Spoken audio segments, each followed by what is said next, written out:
Infertile, divorced, failure. The words glowed on a 10-foot screen at my sister's wedding reception.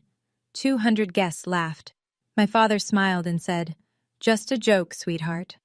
My mother swirled her wine like she was watching dinner theater, and my sister, the bride, leaned into her microphone and said, "Don't laugh too hard, she might actually cry." I didn't cry. I picked up my phone, typed one word, "Begin." And the room went so silent you could hear the ice cracking in my mother's glass. What happened next didn't just ruin the party. It dismantled 16 years of lies, and the family reputation built on top of them. Before I go on, please take a moment to like and subscribe, but only if you genuinely connect with this story. And drop a comment. Where are you watching from, and what time is it there? My name is Thea. I'm 34 years old. Now, let me take you back to 4 weeks before the wedding, the night I got the phone call that started everything. It's 11 p.m. on a Thursday. I'm at my desk in Richmond, finishing elevation drawings for a historic courthouse renovation. Coffee's cold, back aches. Normal Thursday. My phone lights up. Unknown number. Virginia area code, but not Richmond. Somewhere smaller. Somewhere I used to know. I answer. "Ms. Linden?" A woman's voice. Careful. Professional. "My name is Dolores Vargas. I'm a nurse at Shenandoah Hills Care Center. Your grandmother asked me to call you." My hand tightens around the phone. Grandma Ruth. 84 years old. The only person in my family who ever made me feel like I belonged in it. "She's scheduled for hip replacement surgery in 3 weeks, Dee says. Her health is stable, but at her age, there are risks. She's been asking for you." I close my eyes. 2 years since I last saw her. I'd snuck into the facility on a Tuesday afternoon when I knew my father wouldn't be there. We sat together for 40 minutes. She held my hand and told me about her garden. Then a staff member mentioned my visit to my father's office, and Harold Linden made sure the front desk had instructions. Thea is not on the approved visitor list. "There's something else," Dee says. Her voice drops. "Your father told Ruth that you can visit, but only if you attend your sister's wedding first. It's in 3 weeks." Of course, everything with Harold comes with conditions. "And Ms. Linden? Your grandmother wanted me to tell you one more thing." A pause. "She said they're planning something, at the reception, something about you. She wanted you to be ready." I look up from my phone. On the wall across from my desk hangs a framed certificate. Virginia Emerging Architect of the Year. 5 years of silence. And the first voice I hear from that town isn't my mother's. It's a nurse's. To tell you what happened next, I need to go back further. 16 years further. I'm 18, senior year, sitting at the kitchen table in my parents' house in Millbrook, Virginia, a town where everybody knows your last name and what your father's worth. Harold Linden slides a document across the table. A land transfer form. The property is a 2-acre parcel on the edge of town. Rolling grass, a creek, 1 old oak tree. My grandmother Ruth gave it to me on my 16th birthday, signed it over legally, said, "This is yours, Thea, no matter what." "Sign it," my father says. "I need this parcel for the Oakdale project." "Grandma gave it to me, and I'm telling you to give it back." I look at my mother. Vivian Linden sits at the end of the table, flipping through a home decor magazine. She doesn't look up, doesn't say a word. The sound of pages turning fills the silence. I don't sign. 3 days later, my father cancels my college tuition fund. The account he'd been setting aside since I was born. Gone. Redirected. I find out when the registrar's office sends a letter. 1 week after that, Harold stands in the foyer with his arms crossed. "You walk out that door, you don't come back." My little sister Paige, 11 years old, watches from the top of the stairs. She doesn't say anything either, she just watches. I leave with 1 duffel bag and $43 in my checking account. That night, Harold tells the neighbors. "She dropped out, ran off with some boy, broke her mother's heart." None of it was true. But in Millbrook, my father's word was the only one that mattered. Here's what happened after the door closed behind me.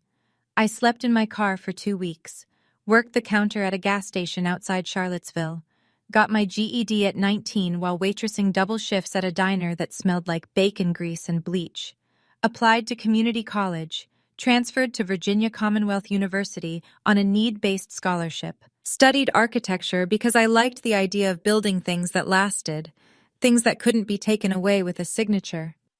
I graduated at 23. Nobody came to the ceremony. I wore my cap and gown, walked across the stage, and shook the dean's hand.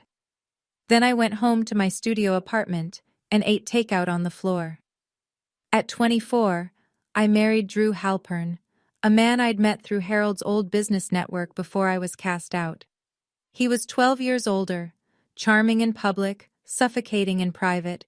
He managed my bank account, screened my phone calls, and told me which friends I was allowed to keep. A smaller, quieter version of my father. I got out at 27. At 28, a doctor told me I couldn't have children. A medical fact. I processed it alone, in a clinic waiting room with fluorescent lights and a 2-year-old magazine. Somehow, Paige found out. Drew had stayed in touch with my family after the divorce. He'd always liked having leverage. Now I'm 34, senior architect at Mercer & Hollis in Richmond. I design restorations of historic buildings, courthouses, libraries, theaters. My professional name is T. Mercer Linden. I kept Drew's name hyphenated because the architecture world already knew it. I didn't hide my life from my family to be dramatic. I just stopped performing for people who'd already decided I was nothing. Nobody in Millbrook knows any of this. The morning after Dee's call, I sit in my office with the door closed. Through the glass wall, I can see my colleague Marcus Cole at his desk, headphones on, running cable management simulations for a museum project. Marcus is 36, ex-Army IT, and the most unflappable person I've ever met. He's also the closest thing I have to family. I call Dee back. How bad is the surgery risk? At 84, with her bone density, the surgeon said there's a real chance of complications. She's strong, but she's not young. Dee pauses. She cries your name some nights. She keeps your letters under her pillow. I press my knuckles against my forehead. My grandmother, hiding my letters under her pillow like contraband. Because in that family, loving me is something you have to do in secret. I have 2 options. Go to the wedding, endure whatever Paige and my parents have planned, see Grandma Ruth, or stay in Richmond, stay safe, and maybe never see her again. I knock on Marcus's glass wall. He pulls off his headphones. I need a favor. He listens to everything. The wedding, the slideshow warning, the nursing home ultimatum. When I'm done, he leans back and says, "If you go with a plan, not with hope." I know. And you're going. She's 84, Marcus. She might not make it through surgery. He nods, doesn't argue. Then we make sure you're not walking in blind. That night, I book a hotel in Millbrook for the wedding weekend. I pull out a dress I bought myself, navy blue, well-cut, professional. Not the one my mother will try to hand me. Marcus said, "Go with a plan," so I started making one. And for the first time in 16 years, I was glad my family underestimated me. 3 weeks before the wedding. Harold requires a family dinner. His condition before he'll clear my name at the nursing home front desk. So I drive 2 hours to Millbrook. The house hasn't changed. White columns, manicured lawn, American flag by the door. The performance of respectability, down to the last trimmed hedge. Nobody hugs me at the door. Vivian looks me over. "You look thin. Are you eating?" I'm not thin. I run 3 miles every morning and I eat plenty. But this is how my mother operates. Concern as a weapon, wrapped in a question nobody expects you to answer honestly. Harold sits at the head of the table, same chair, same posture. "So, what are you doing with yourself these days?" "I work at a design firm." "Answering phones, I assume?" I pick up my fork. Don't correct him. Paige arrives late, trailing perfume and self-importance. She flashes a 4-carat engagement ring under the dining room light. Then she pulls me aside in the hallway. I need you to wear something understated at the wedding. Garrett's family is very particular. She tilts her head. You still alone? No one? I say nothing. She smiles. Some people just aren't meant for that, I guess. Before I leave, Vivian hands me a garment bag. Inside, a pale beige dress, shapeless, 2 sizes too large. This will be perfect for you. At the door, Harold puts his hand on my shoulder. The Whitmores are old money. They judge. One wrong move and this deal dies. Don't embarrass us. I drive back toward the highway, and then the name hits me. Whitmore. I know that name. Not from Paige's ring, not from Harold's business talk. I know it from a project file sitting in my office in Richmond. Back at my desk Monday morning, I pull up the client database. Whitmore Heritage Foundation. There it is. Our firm has been contracted for the Millbrook Heritage Restoration Project, converting a Civil War-era textile mill into a community arts center. The foundation is funding the entire thing. The client contact, Eleanor Whitmore, chair of the foundation, Garrett Whitmore's mother. I've been the lead architect on this project for 6 months. We've exchanged dozens of emails, 3 video calls. She knows my work, my design philosophy, my project timeline. She knows T. Mercer Linden. She does not know my face. We've never met in person. I sit with this for a long time. I don't plan to use it. I'm not Harold. I don't weaponize connections, but I file it away. If everything falls apart in Millbrook, I am not a stranger to the most powerful family in the room. That evening, Marcus does his own research. He calls me at 9. The reception venue, Millbrook Country Club. They've hired a local AV company to run a projector and sound system. Slideshow, toasts, the usual. And guess what? The AV company is short-staffed. They just posted looking for a freelance tech for the event. Marcus. I already applied. Got a call back in 20 minutes. You don't have to do this. Thea, you're walking into a room where your family has already loaded a weapon. I'm just making sure you have access to the safety switch. By Wednesday, Marcus is confirmed as a freelance AV technician for the Whitmore Linden wedding reception. He'll have direct access to the projector system, the USB inputs, and the soundboard. I prepare a short presentation. Not an attack, just the truth. Photos, degrees, awards, my actual life. Title slide, The Real Thea Linden. I save it to a USB drive and hand it to Marcus on Thursday. You're not going to war, Thea, he says. You're going to a wedding. But if they fire the first shot, you'll be ready to fire the last. 1 week before the wedding. Harold clears my name at the front desk. 30 minutes, supervised. Vivian will accompany me. Shenandoah Hills smells like hand sanitizer and boiled vegetables. Vivian parks herself in a chair in the hallway, already texting. She doesn't come in. Grandma Ruth is smaller than I remember. Her white hair is thinner, her hands shake. But her eyes, those sharp, knowing eyes, haven't changed. She grabs my hand the second I sit down. Let me look at you. She studies my face. You're healthy, you're strong, I can tell. I'm good, Grandma. Don't let them break you again.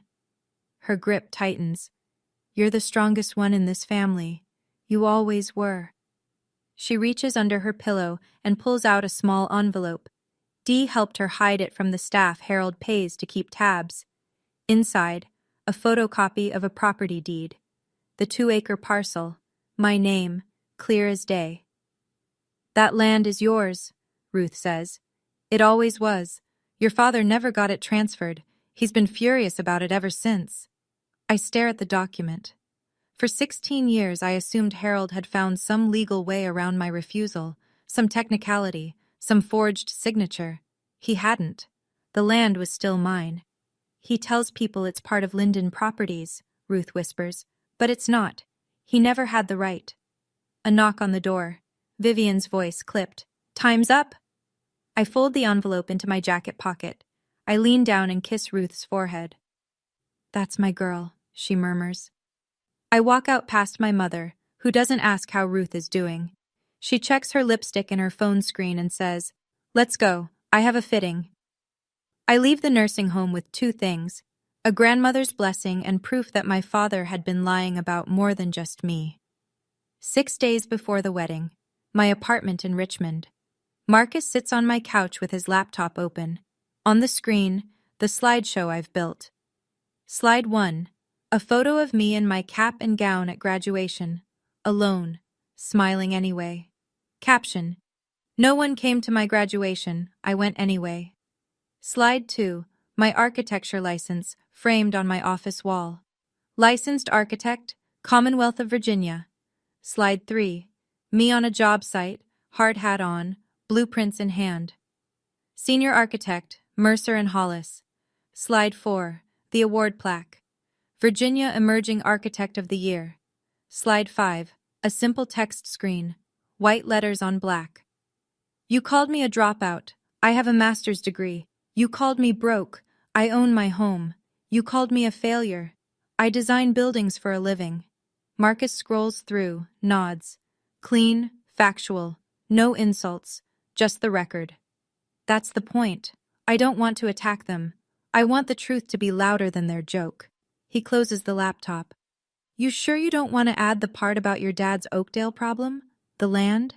"No, I'm not him. I don't turn information into ammunition." "Then what's the trigger?" I show him. A text message, pre-typed on my phone. One word: begin. When I send it, Marcus switches the USB on the projector from Paige's slideshow to mine. He's already tested the system during setup at the venue. The swap takes 3 seconds. "And if their slideshow turns out to be harmless?" he asks. "Then I never send it. We leave. I visit Ruth. We drive back to Richmond." Marcus looks at me for a long time. "You know they won't keep it harmless." "I know. But I need to give them the chance, one last chance to be decent. Because when this is over, I want to be sure, completely sure, that I didn't fire first, 5 days before the wedding." Harold calls. He doesn't say hello. He says, "Rules. You sit at table 14, back corner. You don't speak to the Whitmores unless spoken to. You don't mention your divorce, your condition, or anything about your personal life. If anyone asks what you do, you say you work reception at a small firm. Clear? And after the wedding, I can see Grandma Ruth?" "We'll see. Depends on your behavior."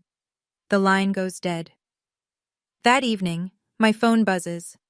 Paige has added me to a group chat.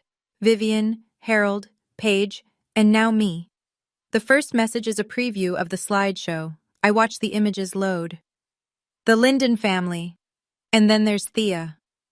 Old photos of me, stretched and filtered to look unflattering. Cartoon stickers slapped across them. And then the labels, one per slide, bold and centered. High school dropout, divorced, broke, alone, infertile. Paige types beneath the preview. "OMG, this is going to be hilarious. Don't worry, Thea, it's all in good fun." Vivian responds, "Keep it tasteful, Paige." She doesn't say take it down. She doesn't say this is wrong. She says keep it tasteful. As if there's a tasteful way to broadcast your daughter's medical history to 200 strangers. Harold doesn't respond at all. I screenshot every message, send them to Marcus without comment. Then I open my laptop. My own presentation is still up. 5 clean, factual slides. I add one more, a 6th. A quote, white text on black. "The measure of a family is not how they celebrate their best. It's how they treat their most vulnerable." I stare at the word infertile on my phone screen for a long time. Then I close the group chat. I don't respond. There's nothing left to say to people who think your body is a punchline. The wedding day arrives under a clear October sky. Millbrook Community Church, white clapboard, steeple catching the morning sun. The parking lot is full of BMWs and Land Rovers. This is the social event of the season. I wear my navy dress, not the beige sack my mother picked out. I'd left it hanging in the hotel closet without a second thought. Inside the church, 200 guests fill the pews. Millbrook's business community, country club members, town council acquaintances, and in the front row, the Whitmores. Eleanor in a deep green jacket, silver hair pinned back, posture like a former dancer. Her husband, Richard, beside her. Distinguished. Reserved. I sit in the last pew. No one greets me. No one offers to scoot over. Harold works the center aisle like a campaign trail. Handshakes, shoulder claps. So proud of my little girl. He doesn't mean me. Vivian floats near the altar in a custom ivory dress, murmuring to a friend. Both my daughters are here today, even the difficult one. She laughs lightly. The friend glances toward the back. I pretend not to notice. An older woman I don't recognize sits 2 rows ahead of me. White hair, floral dress, reading glasses on a chain. She looks at me once, then back toward the altar. I don't think anything of it. The ceremony begins. Garrett stands at the altar looking genuinely happy. He speaks his vows with a tremor in his voice. Paige speaks hers louder, longer, mostly about herself. Across the church, I spot Marcus near the side entrance, wearing a black polo with the AV company's logo. He adjusts a microphone cable on the altar. Our eyes meet for half a second. He gives the smallest nod. My father shakes hands like a politician. My mother smiles like a hostess. And I sit in the last row like a ghost they'd invited on purpose. The reception is at Millbrook Country Club. Crystal chandeliers, round tables draped in white linen, a 10 by 6 foot projection screen behind the head table, the smell of gardenias and money. Table 14 is where I'm seated, back corner, next to the kitchen door. Every time a server pushes through, a blast of clattering dishes and shouted orders hits my back. My table mates are distant cousins who've clearly been told nothing about me, and an elderly couple who spend the entire appetizer course discussing their recent cruise. A woman across the table leans in. "And what do you do, dear?" "I'm an architect." "Oh, how nice." She turns to the man beside her and starts talking about kitchen renovations. On stage, Paige takes the microphone for the first toast. She thanks her parents. She thanks the Whitmores. She thanks her college friends, her wedding planner, her florist. Then she looks toward the back of the room, toward me. "And my sister Thea, who managed to show up today." A pause. "That's something, right?" Scattered laughter. The polite kind. The kind where people aren't sure if they're supposed to laugh, so they do anyway. Harold clinks glasses at the head table with Richard Whitmore. They're leaning close, talking numbers. Eleanor sits beside them, polite but measured. She hasn't committed to anything yet. I can tell by the way she holds her wine glass, close, untouched, like a prop. My mother appears at my elbow. Her perfume arrives before she does. "Don't drink too much," she whispers. "Don't talk about yourself, and for God's sake, smile." I smile. Not because she told me to, because in 20 minutes, the slideshow is scheduled to play, and I know exactly what's on it. Right now, I'm sitting at table 14 with a plate of food I can't eat and a family that wishes I'd stayed invisible. But I want to ask you something specific. Have you ever been seated at the back, literally or figuratively, by people who were supposed to love you? Not the kind of exclusion you question, the kind you're told is normal. Tell me in the comments. Because what happens next at this reception, with that screen and those 200 guests, is the reason I'm telling you this story today. Stay with me. The lights dim. Paige's maid of honor takes the microphone with a grin that tells me she's been rehearsing this all week. "And now, a special presentation from the Linden family." The screen flickers to life. Soft piano music plays through the speakers. Baby photos of Paige, gap-toothed smile, ballet recitals, prom. Paige and Harold fishing on a lake. Paige blowing out birthday candles. The Lindens on vacation. Vivian in a sun hat. Harold with his arm around Paige, the ocean behind them. I'm not in a single photo. The room coos. "Ah!" Eleanor Whitmore smiles politely. Richard pats his son's shoulder. Then come the couple photos. Paige and Garrett at a vineyard, at a football game, at Christmas dinner with the Whitmores. Each one earns a round of soft applause. The music shifts, playful. A drum roll sound effect. The screen reads, "And now, let's meet the rest of the family." Paige grins from the head table. She catches my eye across the room and wiggles her fingers in a little wave. Vivian leans back in her chair with the satisfied look of someone who's been waiting for the main course. My stomach drops, not from fear, from certainty, because I know what comes next. Under the table, my phone is already in my hand. The message to Marcus is typed and ready. One word: begin. My thumb hovers over the send button. I make myself a promise. If the next slide is harmless, if it's an old photo with a gentle caption, if it's a real toast, if there's even a scrap of decency in what they've prepared, I won't press it. I'll take the joke. I'll go home. I'll let them have their night. I give them one last chance to be decent. The screen changes. My face fills the frame. An old photo from high school, grainy, unflattering. Across the bottom, bold white letters, high school dropout checkmark. Nervous laughter ripples through the room. A few people glance at me. I keep my face still. Next slide. A cracked heart emoji beside my name. Divorced. The laughter grows. Louder now. The kind that feeds on itself. Next. An animated cartoon of an empty wallet flapping open. Broke. Someone at table 6 snorts into their champagne. Next. A photo of a single place setting. One chair, one plate. Alone. Paige is laughing from the head table. Vivian sips her wine, watching the room like she's scoring the performance. Then the final slide loads. A clip art baby with a red X stamped across it.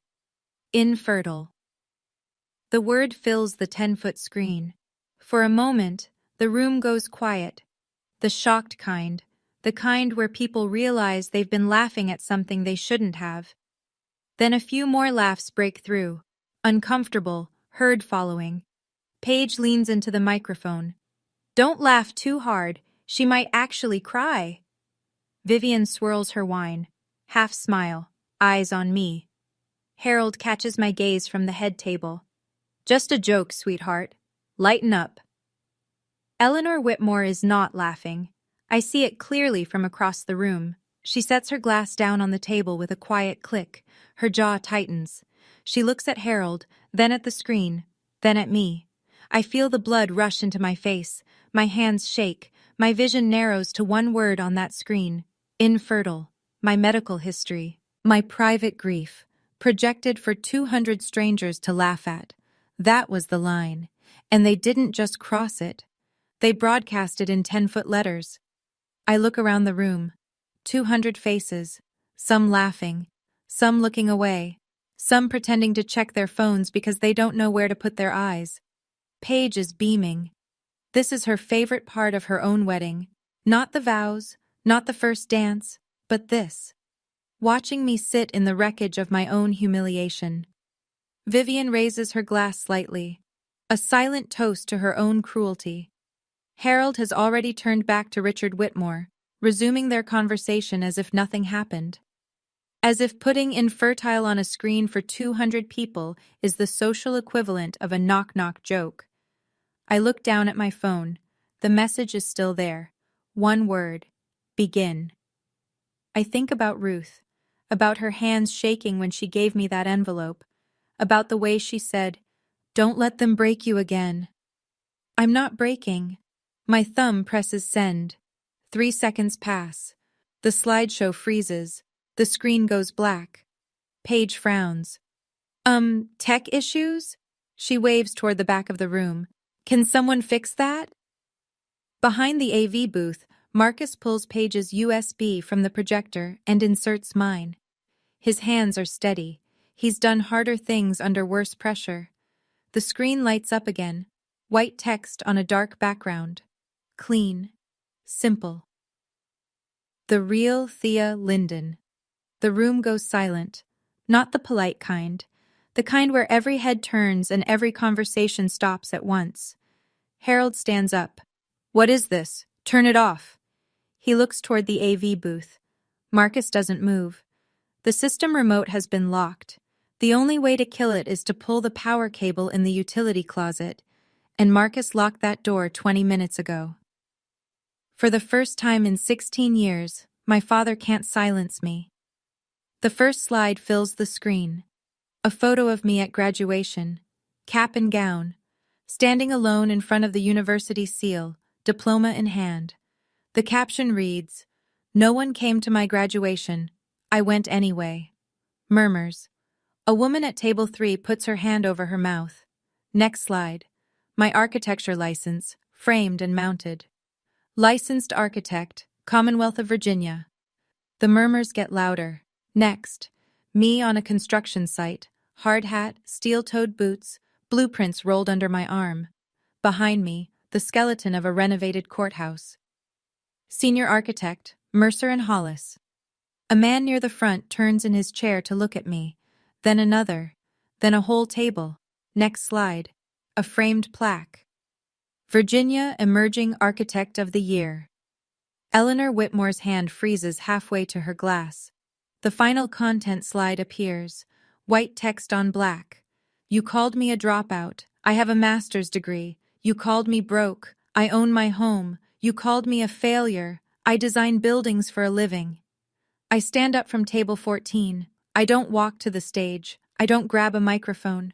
I just stand where I am, in the back corner, next to the kitchen door, and look toward the front of the room. Harold's face is a shade I've never seen, somewhere between fury and fear. This is ridiculous. She probably faked all of this. Paige's smile is gone. Turn it off. This is my wedding. Vivian sits frozen, her wine glass suspended in midair, her face drained of color. The last slide appears. The quote I added 5 days ago. The measure of a family is not how they celebrate their best, it's how they treat their most vulnerable. I don't say a word.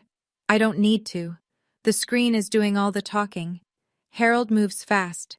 He steps out from behind the head table, both hands raised, smile locked in place.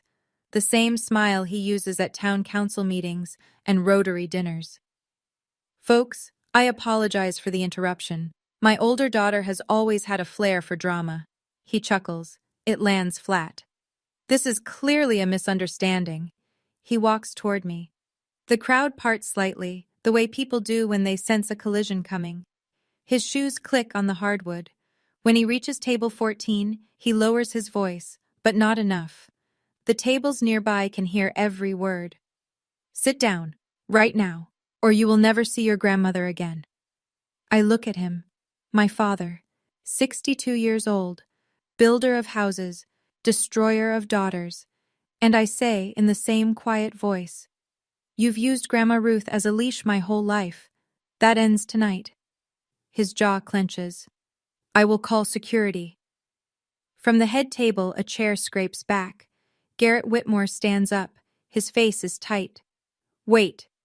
He looks at Harold, then at me. Let her speak. Paige grabs his arm. Garrett! He pulls free. Something isn't right here, Paige. I want to hear this. The room shifts. I can feel it. The energy tilting, the way a crowd recalibrates when someone unexpected breaks rank. Vivian rises from her seat, her voice cracking for the first time. Thea, please. You're humiliating yourself. I look at my mother. The woman who flipped magazine pages while my father threw me out. The woman who handed me a shapeless dress and told me to blend into the walls. No, Mother. For the first time, I'm not. At the front table, Eleanor Whitmore hasn't moved. But her eyes have. They're locked on the screen, on the words, Mercer and Hollis.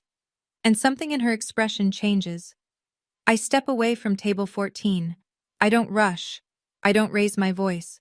I walk to the center of the room, between the round tables and the flickering candles, and I stand where everyone can see me. 200 faces, champagne going flat. The piano music has stopped. I didn't drop out. My voice is steady, conversational. like I'm explaining a project timeline at a Monday meeting. My father pulled my college tuition when I was 17 because I wouldn't sign over land my grandmother gave me. Harold opens his mouth. I keep going. I didn't choose to be alone. I was told to leave and never come back. I was 18 years old with $43 in a duffel bag. Vivian's hand trembles on her wine glass. My divorce? I married a man my family chose. He was controlling. I got out. That's not failure, that's survival. A woman at table 5 pulls her napkin to her face. Her husband puts his arm around her. And infertile? I look directly at Paige. That's a medical condition, not a punchline. And you put it on a screen for 200 people at your own wedding. Paige's lower lip quivers. She opens her mouth but nothing comes out. I look at Vivian. You helped design those slides, and you gave me a dress meant to make me invisible. I look at Harold. You told me to sit in the back, stay quiet, and not embarrass you. I let the pause stretch. The only embarrassment in this room is what you just did to your own daughter. The silence is total. A server holding a tray of desserts stops in the kitchen doorway, motionless. Then I hear the sound of a chair pushing back. Slow, deliberate. Eleanor Whitmore stands, and she walks straight toward me. Eleanor Whitmore moves through the room like she owns it. And in a way, she does. Half the people here tonight owe her foundation a grant, a favor, or a seat on a board. She stops 3 feet from me.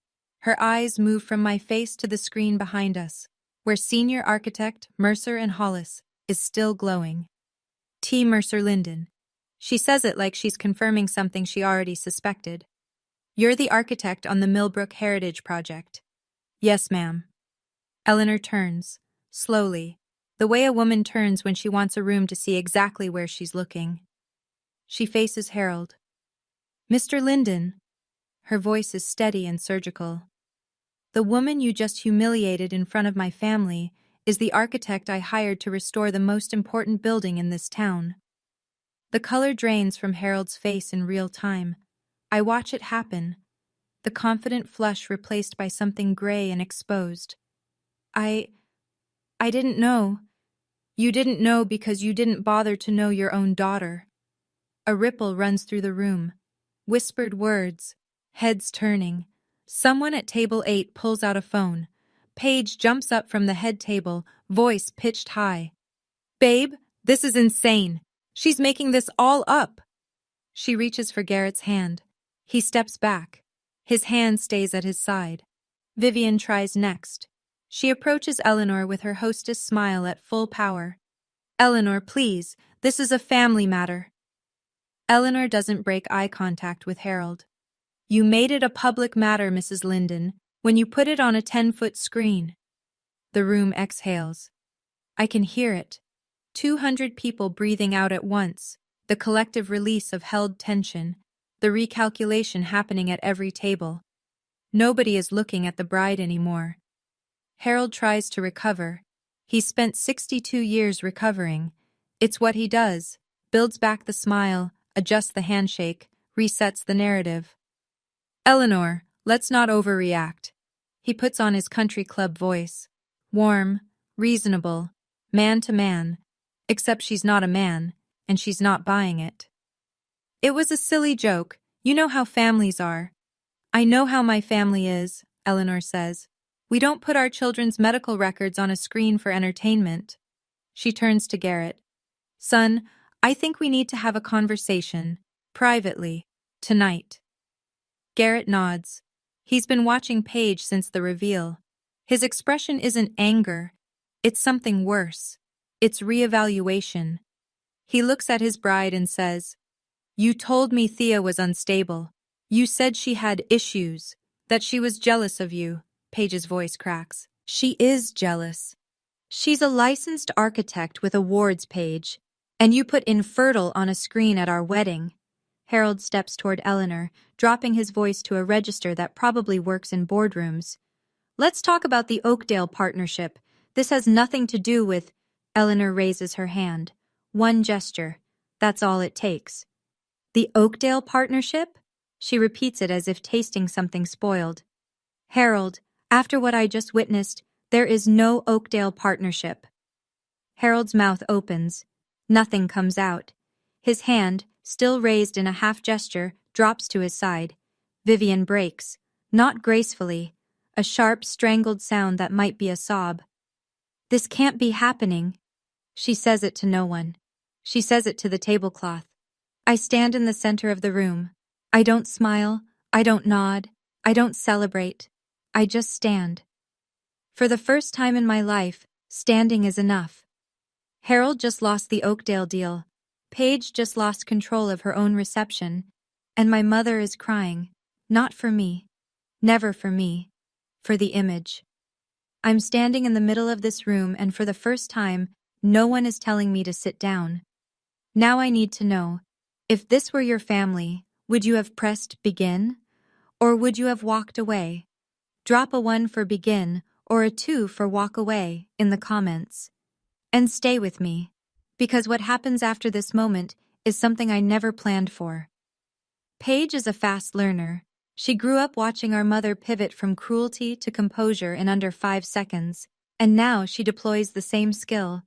Her face crumbles, not gradually, all at once, like a switch.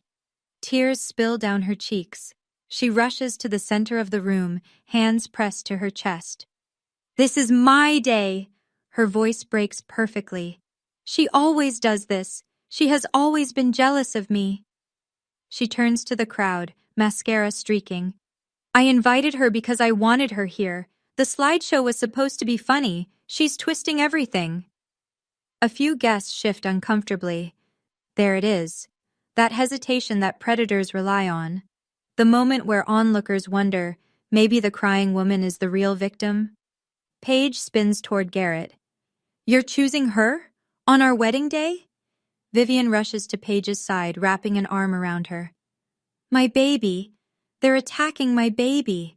She looks at Eleanor with wet eyes. Can't you see what's happening? For a second, just a second, I feel the room tilt back toward them. Tears are powerful. A bride crying at her own wedding is powerful. I see doubt flash across a few faces. Then Eleanor speaks. She doesn't raise her voice. She simply takes out her phone, glances at the screen still glowing behind us. Funny? She reads from the slides. Infertile. Failure. Alone. She looks at Paige. Which part was the joke, dear? The doubt evaporates. The room resettles, like a jury that considered a different verdict and decided against it. Paige's tears are still falling, but they've lost their power. She's ruining my wedding! I don't shout. I don't match her volume. I just say, I didn't make the slideshow, Paige. You did. Eleanor isn't finished.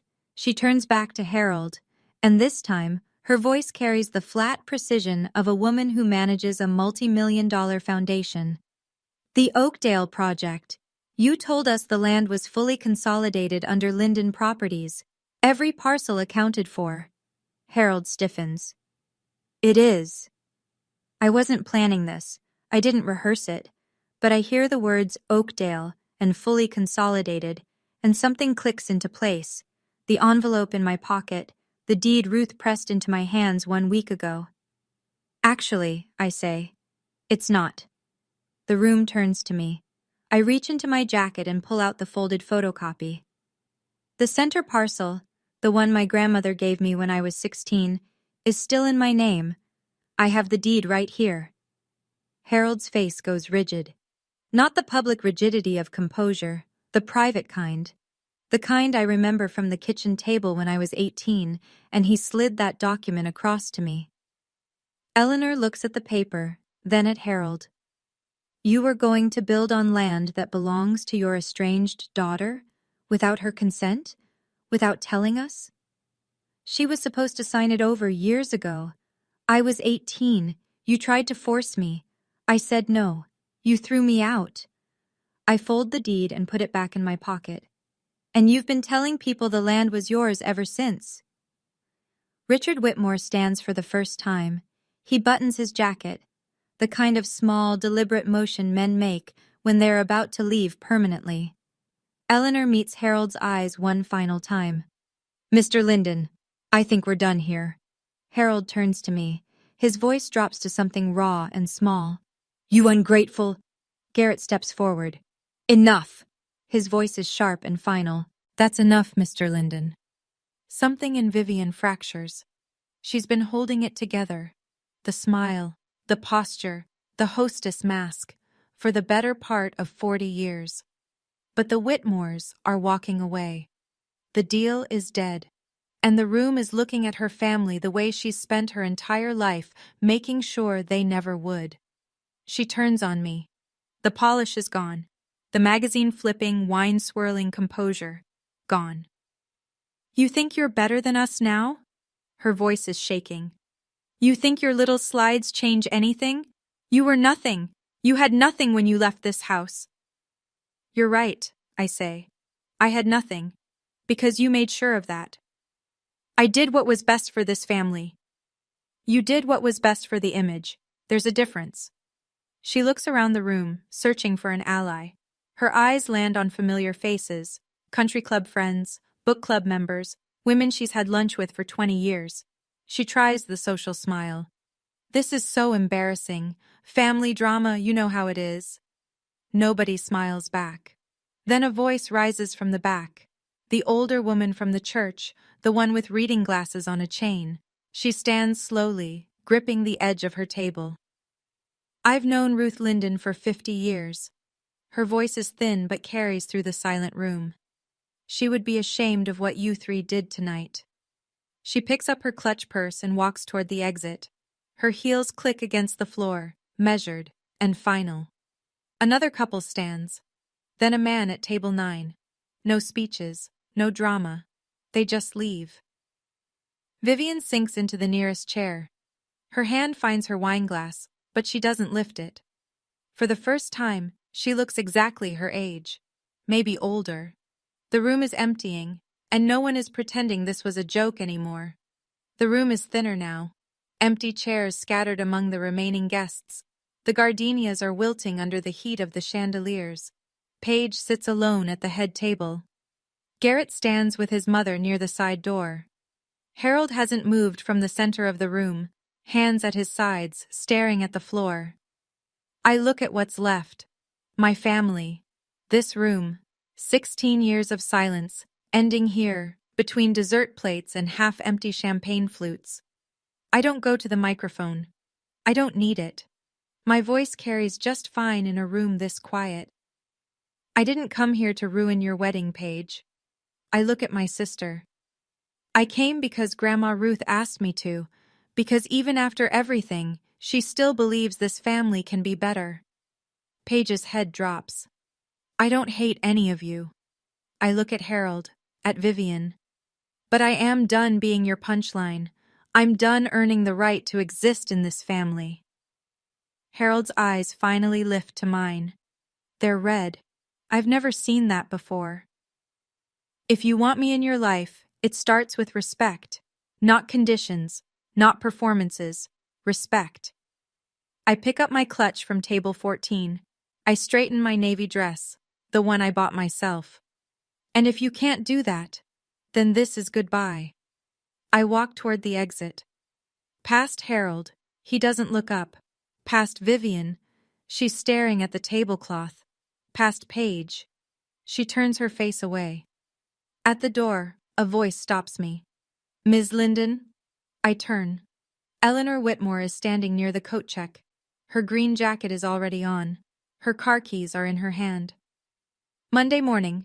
My office. We have a project to finish. I nod. She nods back. And I walk out into the October night. The parking lot is half empty.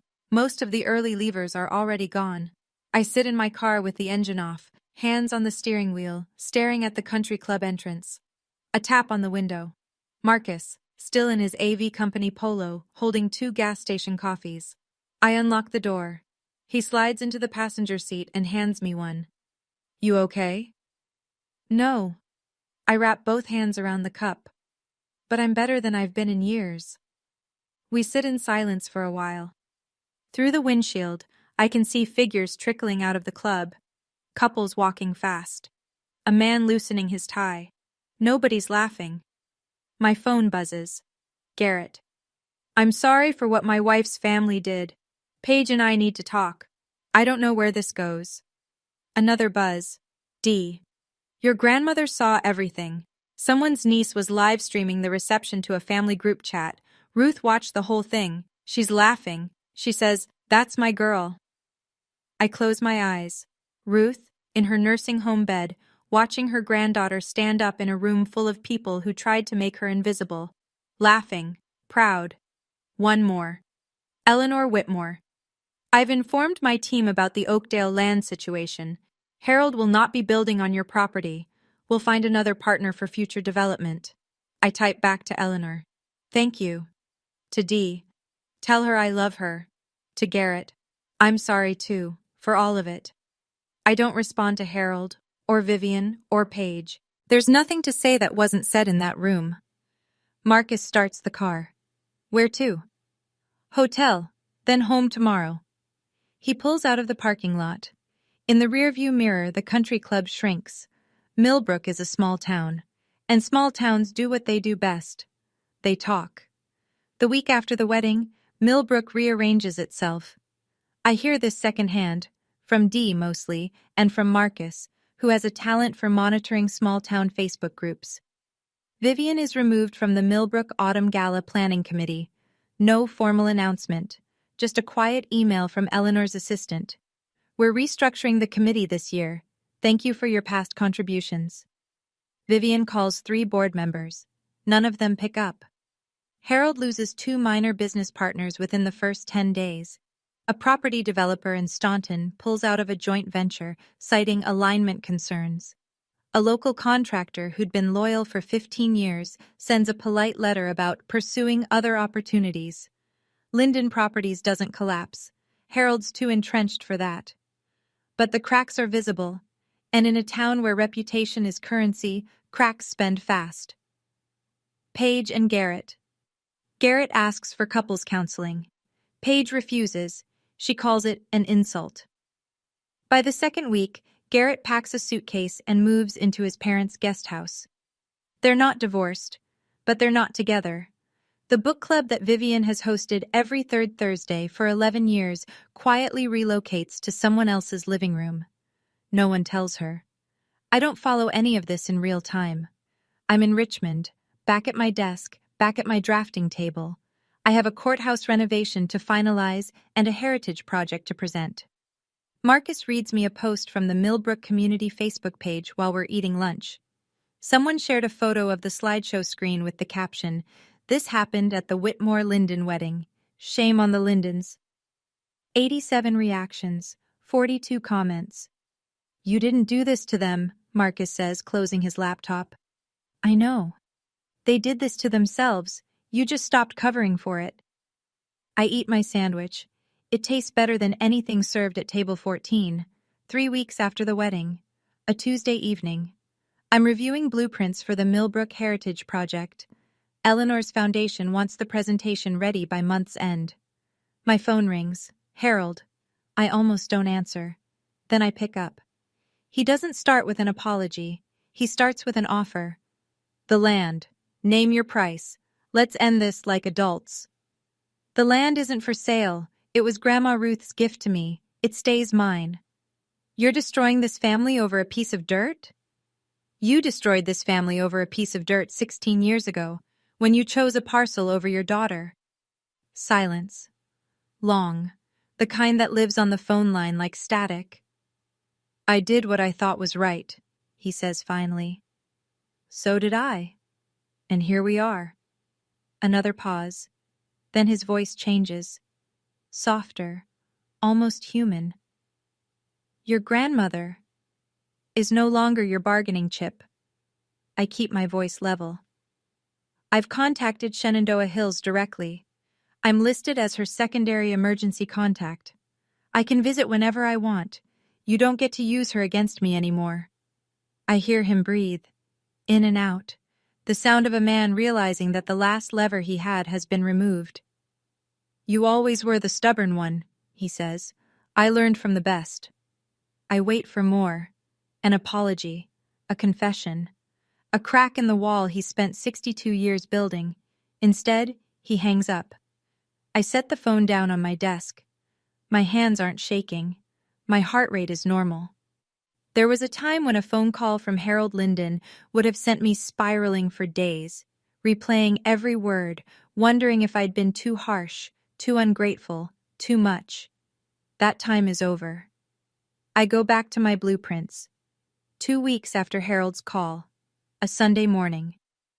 I'm making coffee when my phone lights up with Paige's name. I let it ring 3 times before I answer. Old habit. Bracing. But the voice on the other end doesn't sound like Paige. Not the Paige I know. The one who wiggles her fingers and puts Infertile on a screen. This voice is flat, tired, stripped of performance. Garrett moved out. Mom won't stop crying. Dad won't talk to anyone. I sit down at my kitchen table. I don't interrupt. The slideshow was wrong. I know that. She stops, starts again. I don't know why I did it. I've been doing things like that my whole life and nobody ever told me to stop. Because they were too busy doing it to me. A shaky exhale. Yeah. Silence. I don't know who I am without being the favorite, she says. And it's the most honest thing my sister has ever spoken. I could be cruel here. I could list every time she twisted the knife, every holiday she was celebrated while I was erased, every lie she inherited from our parents and polished into her own weapon. But cruelty is their language, not mine. Then maybe it's time you figured that out, I say. Without me as the punching bag. Can we start over? I don't know, but we can start with you talking to someone, a professional, not mom, not dad, someone who'll actually tell you the truth. A long pause. Okay. Neither of us says I love you. Neither of us says goodbye. We just sit on the phone for another few seconds, breathing, and then the line goes quiet. I set the phone down. Look out the window. The morning light is pale gold on the trees outside my apartment. No tears, just tired, but lighter than before. The following Saturday, I drive to Shenandoah Hills. No phone call to Harold, no 30-minute limit, no Vivian in the hallway checking her lipstick. I just go. Dee meets me at the front desk with a smile that says she's been waiting for this visit. She's in the sunroom today, strong morning. She watched your slideshow video again at breakfast. Again? 5th time. She made me replay the part where Eleanor said, "You didn't bother to know your own daughter." She clapped. The sunroom is warm and bright. Potted ferns line the windowsills. Grandma Ruth sits in a wheelchair by the glass, a crocheted blanket across her lap, her white hair catching the sun. She sees me and her whole face opens up. Not a polite smile, not a hostess smile. The real thing, the kind that starts in the eyes and fills every line and crease. She grabs my hand the second I sit down. "You stood up," she says. "In that room full of people, you stood up." "You taught me how, Grandma." She squeezes my fingers. "Now, tell me about your buildings. Tell me about your life. We have time." So I tell her, all of it. The GED, the diner shifts, college, the first project I designed, a small library in a town nobody's heard of, the courthouses, the awards, the apartment with the drafting table by the window. She listens to every word, asks questions, laughs at the parts where I slept in my car and ate cereal for dinner 3 nights a week. Nobody knocks on the door. Nobody says time's up. Outside the window, an oak tree spreads its branches across the lawn, old, knotted, rooted deep, like the one on the land Ruth gave me when I turned 16. Some things can't be signed away. 3 months later. I'm at my desk in Richmond, Monday morning, coffee in hand. On the wall, a new framed print of the Millbrook Heritage Project rendering, the textile mill as it will look after restoration. Red brick, arched windows, a courtyard open to the sky. Eleanor's foundation approved the final design last week. Next month, I present it to the Millbrook Town Council. I'll stand in front of the same people who watched me get humiliated at a wedding and show them what I'm actually building. The land, my 2 acres, stays untouched. I haven't decided what to do with it yet. Sometimes I think about a small house, something simple. A porch where Ruth could sit and watch the creek. Maybe someday. Ruth's surgery went well. Hip replacement, no complications. She's in physical therapy now, walking with a frame, complaining about the food. I visit every 2 weeks. We talk about her garden, my projects, the weather, and nothing about Harold. It's peaceful. Harold hasn't called again. Vivian sent a single text message. I'm sorry. 2 words, no follow-up. I read it. I didn't respond. I'm not ready. I may never be. That's allowed. Paige started therapy. Garrett moved back in a month ago, on the condition they continue counseling. Dee told me Paige visited Ruth at the nursing home last week, first time in over a year. She brought flowers.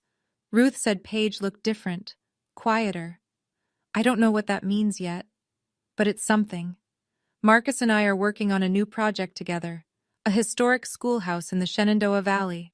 Small budget, big heart, the kind of work that reminds me why I chose this career.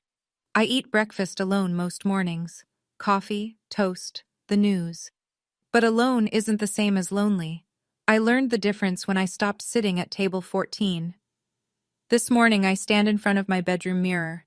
Navy blazer, white blouse, hair pulled back. On my dresser, the invitation to the Millbrook Town Council presentation. My name printed in clean black type. Thea Linden, AIA, Senior Architect. Not T. Mercer Linden. Not Drew's name. Not a hyphenation for professional convenience. Just mine. I pick up the invitation and run my thumb across the letters. 6 months ago, I sat in the last row of a church and watched my father shake hands like he owned the world. 4 months ago, I stood in a banquet hall while my body was turned into a joke for 200 people. Today, I'm driving back to Millbrook, but I'm not going to the old house. I'm not going to beg for a seat at anyone's table. I'm going to the textile mill, the one I'm rebuilding from the foundation up. Brick by brick, beam by beam, the way I rebuilt everything else. They called me infertile, divorced, failure, dropout, broke, alone. I am some of those things, and none of them define me. You don't need your family's permission to have a life worth living. You just need to stop asking for it. I take my keys. I walk out the door. The October sun is sharp and clean, the way it gets in Virginia when the leaves are turning and the air smells like wood smoke in cold mornings. I drive west, toward Millbrook, toward the building I'm restoring for a town that doesn't know my whole story yet, but will. The road stretches ahead, the mountains rise blue in the distance, and I'm not going home. I'm going to work. That's my story. And if you've made it to the end, I think some part of it belongs to you too. So here's what I want to ask. Don't just tell me how you felt. Tell me what you're going to do differently after hearing this. Set one boundary this week. Just one. If you chose begin earlier, hit subscribe. I'll be sharing another story soon that will make you rethink everything you thought you knew about family loyalty. Check the description for more stories like this one. Thank you for being here. It means more than you know.